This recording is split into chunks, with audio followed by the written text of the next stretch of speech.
Andy Frisella is a top G. You want to talk about a patriot? You want to talk about a man's man? You want to talk about somebody who will never compromise his values for success? Who else have you met that you've in the circles that you've had question marks on? That's a great question. I'll tell you who gets it. I already mentioned Candace Owens, Tucker Carlson, but I want to add a name that I cannot stress enough. Andy Frisella. I just told you about him earlier. Andy Frisella is a top G. You want to talk about a patriot?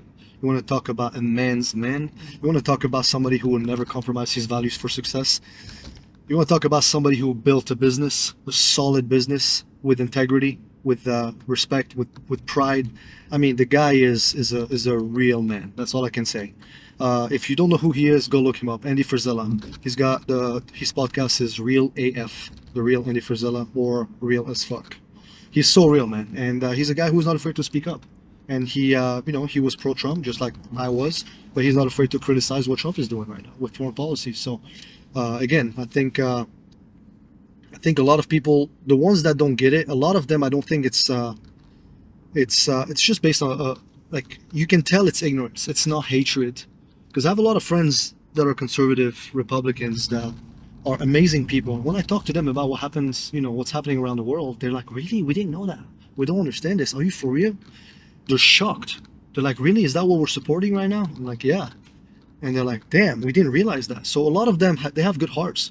But again, if I'm in their shoes and I see what I told you earlier, gay for Gaza and then LGBTQ and then all this shit, of course, if I don't like that kind of people and I don't resonate with these people, especially because they're entitled, because they don't work, because they're creating problems in America, so rightfully so. By default, if I don't know what's happening around the world, I'm going to be like, "Hey, listen, I don't want nothing to do with this. I don't respect it. I don't like these people. And if they support that, this must be wrong."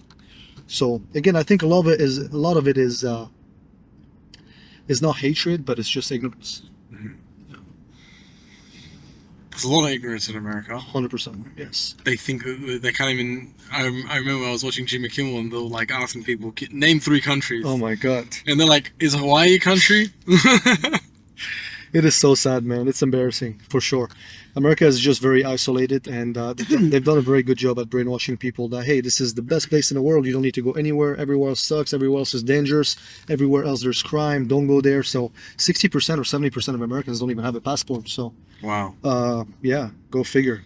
And they're very isolated too, because if you look at Europe, for example, they're not as ignorant because Europe is closer to all the other countries. They're, it's closer to Algeria, Tunisia, Africa, the Middle East. So you have more of a diversity. In America, only in the big cities you see the diversity and the multicultural stuff. But in general, yes, they're definitely ignorant.